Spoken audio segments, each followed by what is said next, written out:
नमस्कार, मैं हूं हरिशंकर व्यास। सेंट्रल हॉल में आपका स्वागत है।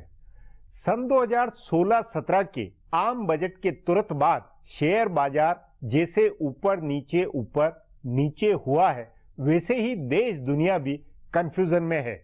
किसी को समझ नहीं आ रहा है कि इससे किसके अच्छे दिन है। गांव, खेती और किसान के लिए बजट में जो बातें हुई है, उससे 1, 2 या 3 साल में क्या रोजगार बनेंगे, खेती में कमाई क्या बढ़ेगी, इससे तत्काल फील गुड या अच्छे दिन का क्या बोध होगा, लोगों में जो एक मनोवैज्ञानिक उत्साह व उम्मीद बंधनी थी, क्या वह बनी है? यही लाख टके का सवाल है। प्रधानमंत्री नरेंद्र मोदी ने बजट को अपनी परीक्षा बताया था। उन्होंने उम्मीद जताई थी कि जनता उन्हें पास करेगी, पर जानकार से लेकर आम आदमी सभी कंफ्यूज है। वित्त मंत्री अरुण जेटली के बजट के बाद जो प्रतिक्रिया है, उसके सार में सवाल यह है कि इससे निवेश, रोजगार, मेक इन इंडिया, आर्थिक गतिविधियों को क्या जंप मिलेगा? चिंता किसकी हुई है? क्या मोदी और भाजपा के मध्य कारोबारी वर्ग का ख्याल रखा गया? माइक्रो पर फोकस है या मैक्रो के बड़े कैनवस पर है?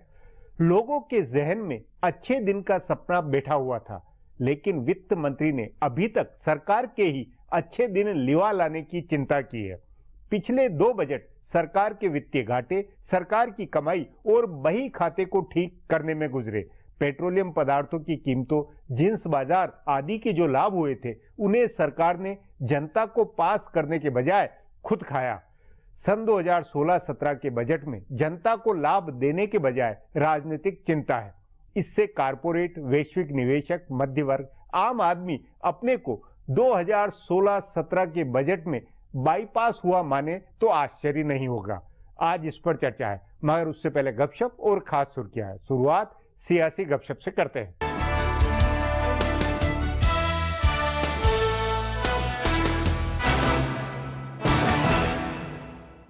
नरेंद्र मोदी और उनके संसदीय प्रबंधकों के लिए राज्यसभा का सरदर्द खत्म होता नहीं दिख रहा है। पहले सरकार सिर्फ जीएसटी और दूसरे जरूरी विधेयकों को पास कराने के लिए परेशान थी, लेकिन अब सरकार के सामने नई मुश्किल आ गई है। विपक्षी पार्टियां सरकार को शर्मिंदा करने और अपनी ताकत दिखाने के लिए लगातार दूसरे साल राष्ट्रपति के अभिभाषण में संशोधन कराना चाहती है। पिछले साल अभिभाषण पर धन्यवाद प्रस्ताव पर चर्चा के बाद सीपीएम का संशोधन मंजूर हुआ था। ऐसा पहली बार हुआ था। उसी की तर्ज पर कल लेफ्ट पार्टियों की ओर से संशोधन प्रस्ताव दिया जाएगा। सीपीएम और कांग्रेस का कहना है कि अभिभाषण में जेएनयू का मुद्दा नहीं उठाया गया और देश में हो रहे सांप्रदायिक ध्रुवीकरण की अनदेखी की गई। दोनों पार्टियां इसे अभिभाषण में शामिल कराना चाहेंगी। राज्यसभा में विपक्ष का बहुमत है और अगर वे अपने मकसद में कामयाब होते हैं तो ये सरकार के लिए बड़ी शर्मिंदगी की बात होगी। सरकार का दूसरा संकट केंद्रीय मानव संसाधन विकास मंत्री स्मृति ईरानी के खिलाफ विशेषाधिकार हनन के नोटिस का है। लोकसभा की विशेषाधिकार समिति में तो सरकार को बहुमत है, लेकिन राज्यसभा की 10 सदस्यों वाली विशेषाधिकार समिति में एनडीए के सिर्फ 2 सांसद हैं। भाजपा के विरोध में मुखर रहने वाले कई नेता दिग्विजय सिंह, सीताराम येचुरी, केसी त्यागी आदि इसके सदस्य हैं। अगर केंद्रीय मंत्री के खिलाफ विशेषाधिकार का प्रस्ताव मंजूर होता है तो सरकार के लिए बहुत बड़ी शर्मिंदगी हो सकती है। कांग्रेस के कई दिग्गज नेता राज्यसभा की सीट के लिए होड़ लगा रहे हैं। उनको पता है कि इस बार नहीं हुआ तो 2 साल इंतजार करना पड़ेगा। 2 साल बाद यानी 2018 में भी राज्यसभा मिलने की उम्मीद कम ही रहेगी, क्योंकि उस समय 2019 का चुनाव लड़ने के लिए कहा जा सकता है। इसलिए ज्यादातर दिग्गज नेता राज्यसभा सीट की जुगाड़ में है। इनमें से 4 नेताओं के नाम की सबसे ज्यादा चर्चा है। पी चिदम्बरम और कपिल सिब्बल लोकसभा का चुनाव हारे हुए हैं और जयराम रमेश व आनंद शर्मा का कार्यकाल खत्म हो रहा है। आनंद शर्मा हिमाचल प्रदेश के हैं, लेकिन राजस्थान से राज्यसभा में हैं, और जयराम रमेश आंध्र प्रदेश के हैं, लेकिन कर्नाटक से राज्यसभा में हैं। मुश्किल ये है कि राजस्थान से कांग्रेस को एक भी सीट नहीं मिलेगी। हिमाचल की एकमात्र सीट कांग्रेस को मिलेगी, लेकिन मुख्यमंत्री वीरभद्र सिंह आनंद शर्मा को भेजने के लिए राजी नहीं है। उधर कर्नाटक में मुख्यमंत्री सिद्धरमैया किसी बाहरी नेता को राज्यसभा भेजने से हिचक रहे हैं। इससे रमेश की सीट भी मुश्किल में आई है। इसी तरह पंजाब में भी कांग्रेस के नेता चुनावी साल में किसी बाहरी को सीट देने के पक्ष में नहीं है। इससे सिब्बल की संभावना कम हुई है। उत्तराखंड में भी एक सीट पहले से बाहरी नेता राज बब्बर को दी हुई है, इसलिए दूसरी सीट किसी बाहरी को नहीं मिलने वाली है। पहले इस सीट से चिदम्बरम के आने की चर्चा थी। अब इन चारों नेताओं के लिए सीट की तलाश मुश्किल होती जा रही है। कांग्रेस के कई नेताओं ने खुलकर पी चिदम्बरम का विरोध किया है और आधिकारिक रूप से भी पार्टी ने अपने को अफजल गुरु पर दिए चिदम्बरम के बयान से अलग कर लिया है। लेकिन पार्टी के जानकार सूत्रों का कहना है कि उनको अब भी राहुल गांधी का समर्थन हासिल है। ये भी बताया जा रहा है कि चिदम्बरम ने अफजल गुरु की फांसी पर संदेह होने का बयान रणनीति के तहत दिया है। इसका मैसेज जम्मू कश्मीर में पीडीपी को दिया गया है तो दूसरी ओर दलित मुस्लिम राजनीति को साधने की कोशिश भी की गई है। कांग्रेस के जानकार सूत्रों का कहना है कि पार्टी मध्य वर्ग के वोट बैंक की परवाह नहीं कर रही है। उसे निचले तबके से 30 से 40% वोट की राजनीति करनी है। इसमें बड़ा हिस्सा दलित और मुस्लिम का है। इस वोट बैंक के बीच कांग्रेस अपने को भाजपा के मजबूत विकल्प के तौर पर पेश कर रही है। तभी कांग्रेस के नेता अफजल गुरु पर दिए चिदम्बरम के बयान और इशरत जहां मुठभेड़ मामले को लेकर हो रहे विवाद में अपना फायदा देख रहे हैं। आधिकारिक रूप से लोकसभा में कांग्रेस के नेता मल्लिकार्जुन खड़गे ने कांग्रेस को चिदम्बरम के बयान से अलग करने का ऐलान किया तो पार्टी के 2 वरिष्ठ नेताओं वीरप्पा मोइली और अश्विनी कुमार ने इसका विरोध किया, लेकिन इस पर किसी ने ध्यान नहीं दिया। पार्टी के शीर्ष नेतृत्व की ओर से चिदम्बरम को कुछ नहीं कहा गया। उल्टे बताया जा रहा है कि राहुल गांधी उनको किसी न किसी राज्य से राज्यसभा में लाना चाहते हैं। अब आज की सुर्खियां ये लीक से कुछ हटकर है और इनसे देश की दशा दिशा को बूझ सकेंगे।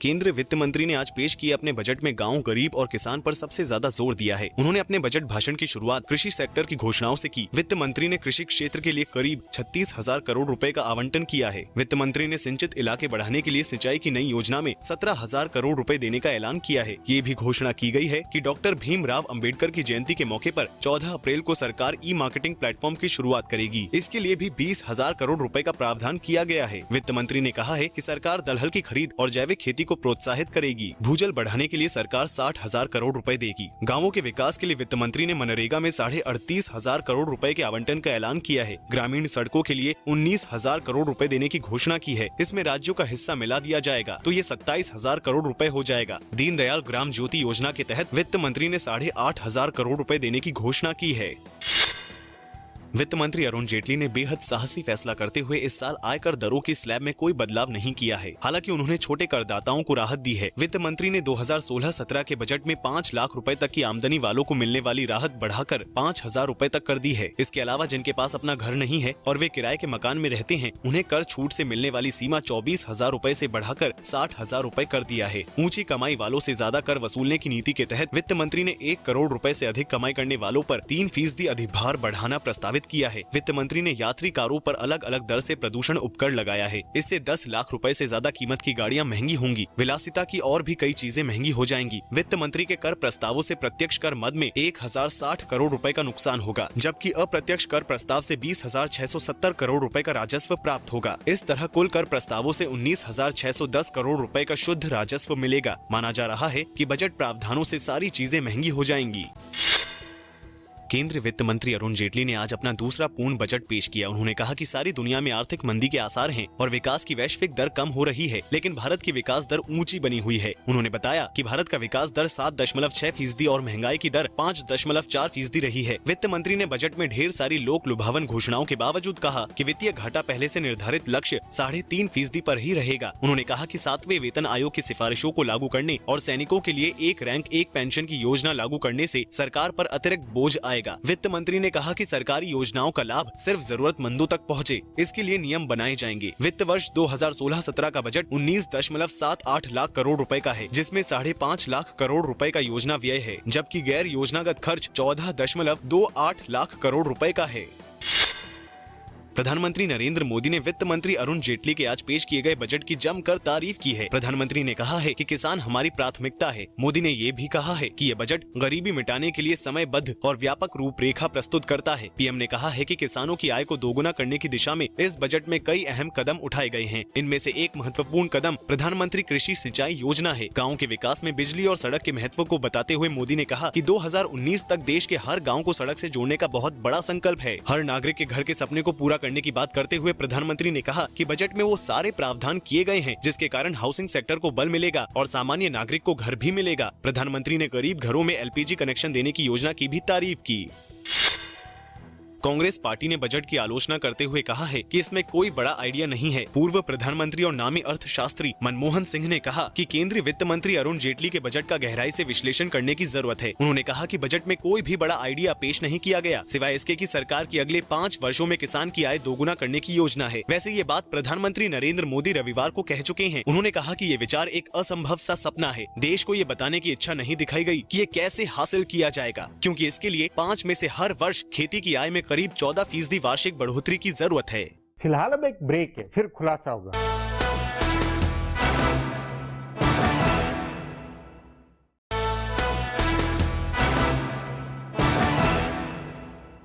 वित्त मंत्री अरुण जेटली के अलावा प्रधानमंत्री नरेंद्र मोदी ने खुद बजट की चिंता में कई बार बैठकें की थी। मतलब राजनीतिक लीडरशिप की मेहनत के नाते इस बजट में ताकत लगी है। उससे लगता है कि किसान गांव पर बजट खर्च के जरिए राजनीतिक मैसेज बनाया गया। इस पर आगे चर्चा करें उससे पहले देखें मेरा ये खुलासा।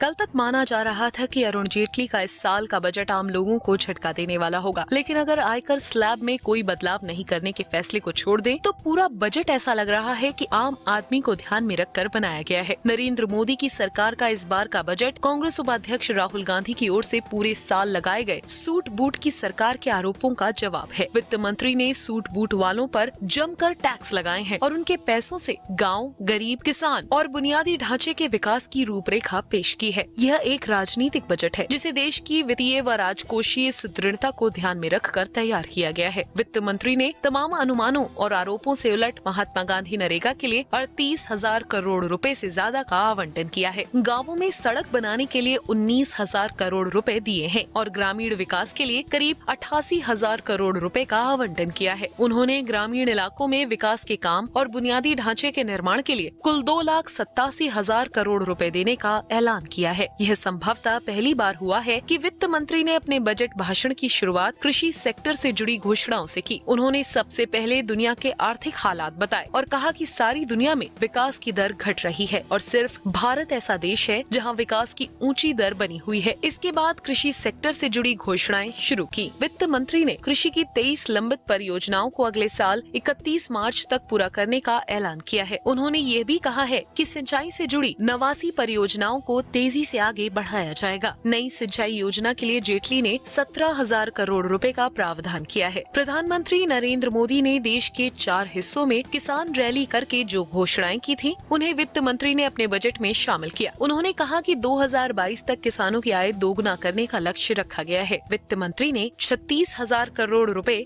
फार्म सेक्टर को देने का ऐलान किया और किसानों के कर्ज का आवंटन 9 लाख करोड़ रुपए कर दिया। किसानों के कर्ज पर लगने वाले ब्याज में राहत देने के लिए वित्त मंत्री ने 15,000 करोड़ रुपए के एक अलग फंड का ऐलान भी किया। उन्होंने कहा कि 28 लाख हेक्टेयर जमीन सिंचाई की नई योजना के तहत लाई जाएगी। कृषि उत्पादों की ई मार्केटिंग को बढ़ावा देने के लिए 20,000 करोड़ रुपए का प्रावधान किया गया है। गाँव और किसान के बाद वित्त मंत्री का सबसे ज्यादा फोकस बुनियादी ढांचे के निर्माण पर रहा। उन्होंने सड़क परिवहन व राजमार्ग मंत्री नितिन गडकरी की तारीफ करते हुए सड़कों के लिए 2,18,000 करोड़ रुपए देने का ऐलान किया। इसमें करीब 70,000 करोड़ रुपए हाईवे के लिए हैं। वित्त मंत्री ने बुनियादी ढांचे के विकास के लिए 2,31,000 करोड़ रुपए देने का ऐलान किया है। सामाजिक विकास पर ध्यान देने की सोच के तहत उन्होंने स्वास्थ्य और पेंशन योजनाओं पर खास ध्यान दिया है। वित्त मंत्री ने गाँव, गरीब, किसान और बुनियादी ढांचे के विकास पर भारी भरकम खर्च का ऐलान किया है और साथ ही यह भी कहा है कि सरकार वित्तीय घाटे को जीडीपी के 3.5% पर रखने के लिए प्रतिबद्ध है। इससे जाहिर होता है कि उनका इरादा अमीरों और कारोबारियों से ज्यादा कर वसूलने और उसे सामाजिक विकास की योजनाओं पर खर्च करने का है। उनका यह बजट छोटे कारोबारियों और स्टार्टअप कारोबारियों के चेहरे पर भी चमक लाने वाला है। वित्त मंत्री ने विलासिता की चीजें महंगी कर दी हैं और काले धन की घोषणा के लिए समय सीमा बढ़ाकर 30 सितंबर तक कर दी है।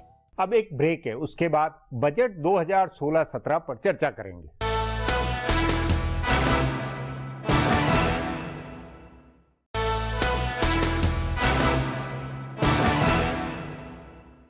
बजट से देहात, खेती और सामाजिक क्षेत्र पर फोकस झलका है। बावजूद इसके 2016-17 के बजट को क्या विकास का बजट, लोगों की उम्मीदों को पंख लगाने वाला बजट कहें या ढाक के 3 पात वाला रूटीन बजट।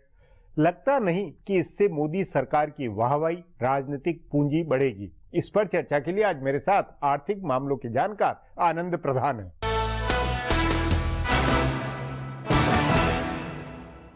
आनंद जी, अरुण जेटली के तीसरे बजट की तुलना उनके पिछले 2 बजट के मुकाबले में किस तरह अलग से की जानी चाहिए? मुझे लगता है कि अरुण जेटली बार बार ये कहते रहे हैं कि उनके बजट को किसी बिग बैंग रिफॉर्म की तरह से, बिग बैंग डिसीजन और प्रपोजल्स और अनाउंसमेंट की तरह नहीं देखा जाना चाहिए। वो आमतौर पर एक इंक्रीमेंटल, धीरे धीरे सुधार के पक्षधर रहे हैं। वो बार बार कई बार इंटरव्यू में कह भी चुके हैं और इस मामले में वो एक्सपेक्टेशन लो करते रहे। ये बजट भी मुझे काफी हद तक उसी इंक्रीमेंटलिज्म का विस्तार दिखाई पड़ता है। हालांकि कुछ जगहों पर, जैसे खास करके इंफ्रास्ट्रक्चर में, एग्रीकल्चर में, उन्होंने कुछ बड़ी घोषणाएं करने की कोशिश की हैं और कहा है कि हम इसमें ज्यादा खर्च करना चाहते हैं। और यह बात सही भी है कि जिस तरह का रूरल डिस्ट्रेस था उसमें अपेक्षा थी लोगों की, लेकिन उसमें भी जितनी बड़ी अपेक्षा थी, क्योंकि अगर टारगेट खुद प्रधानमंत्री कह रहे हैं कि अगले 2022 तक हम किसानों की आय डबल करना चाहते हैं, तो अगर लक्ष्य इतना बड़ा है तो उसकी तुलना में जो खर्च होना चाहिए एग्रीकल्चर सेक्टर में वो उतना बड़ा नहीं है। लेकिन उसमें वो एक तरह से अपना बजट का थैली खोलने में हिचक गए हैं। उसके लिए उन्होंने एक्सेस बल्कि लगा दिया, उसके जरिए वो पैसा लेकर के आ रहे हैं। पर क्या बजट में इसके लिए अलग से व्यवस्था होनी चाहिए थी? ये एक बड़ा सवाल है कि और ज्यादा क्या हम पैसे दे सकते थे, वो शायद नहीं किया है। नहीं, कि बुनियादी सवाल ये कि क्या, जो कि सब तरफ से शिकायत रही है पिछले 2 सालों की, जो मुख्य दिक्कत है कि इकोनॉमी में, आर्थिकी में मांग बढ़ना या एक गतिविधियां बढ़ना, कारोबारी माहौल, सेंटिमेंट का बेहतर होना, वो कहीं इनसे जंप मिलता है इस बजट से? मुझे तो कम से कम जो अभी तक का बाजार का भी जो उस पर रिस्पांस है और जो एक तरह से इकोनॉमिक्स का भी रिस्पांस है, एक मिलीजुली प्रतिक्रिया है। अभी उसके फाइन प्रिंट्स लोग देख रहे हैं, पर मुझे ऐसा लगता है कि बाजार हमेशा जो कुछ बड़े आइडियाज की तरफ देखता है या बड़े अनाउंसमेंट की तरफ देखता है, बिग बैंग रिफॉर्म्स की तरफ देखता है, वो इस बजट में भी नहीं है। और उस लिहाज से अगर देखें तो इकोनॉमी में जो डिमांड की बात आप कह रहे हैं, जो सबसे बड़ा चैलेंज है कि डिमांड कैसे क्रिएट करें, तो उन्होंने 2 पहलू तो चिन्हित किए कि एग्रीकल्चरल डिमांड को बढ़ाना बहुत जरूरी है और इंफ्रास्ट्रक्चर स्पेंडिंग से भी डिमांड क्रिएट होगी।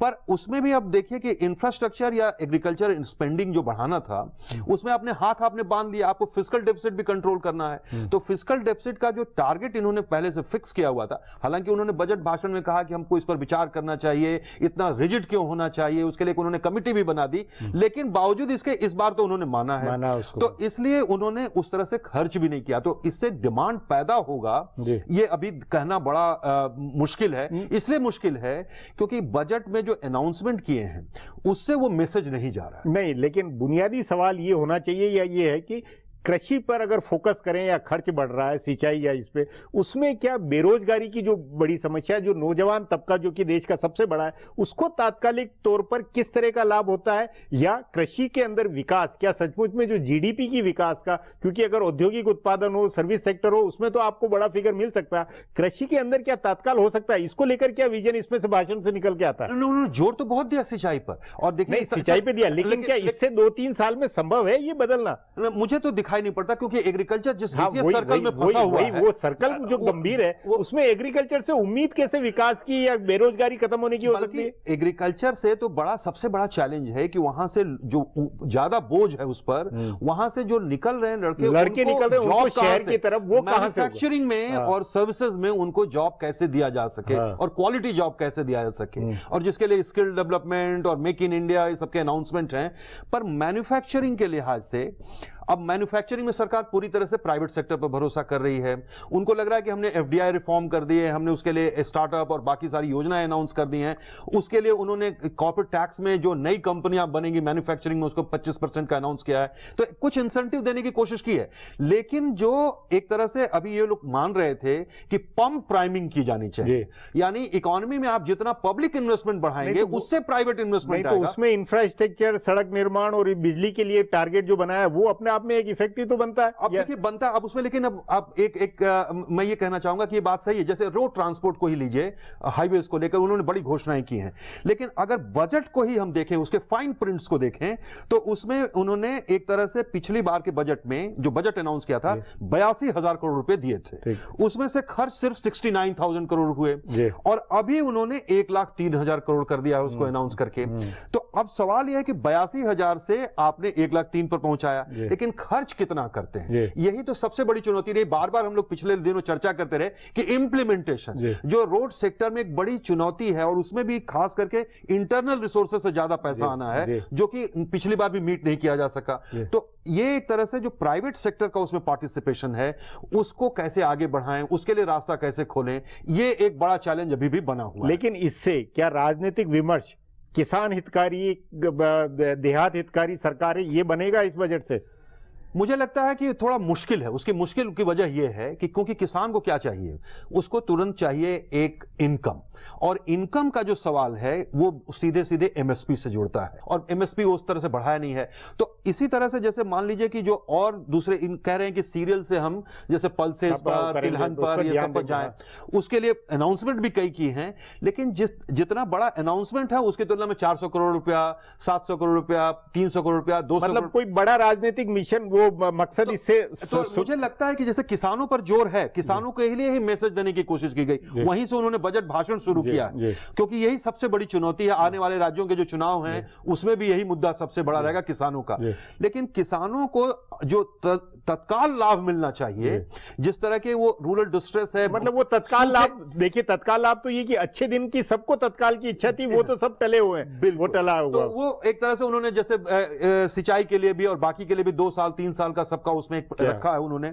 तो उससे अब मुझे लगता है कि तत्काल इससे राजनीतिक डिस्कोर्स बदल पाएगा, मुझे तो अभी दिखाई नहीं पड़ा, कम से कम राजनीतिक दलों की प्रतिक्रिया को देखते हैं। आनंद जी, बातचीत को यहीं समाप्त करेंगे। प्रोग्राम में आने के लिए बहुत बहुत धन्यवाद। हमारा प्रोग्राम अब यहीं खत्म होता है। आग्रह है प्रोग्राम पर अपनी राय hsvyas@nayaindia.com पर ईमेल करके बताएं, या hsvyas@Twitter और Facebook/नया इंडिया न्यूज़पेपर पर जाहिर करें। अब कल फिर मिलेंगे इसी चैनल पर, इसी समय।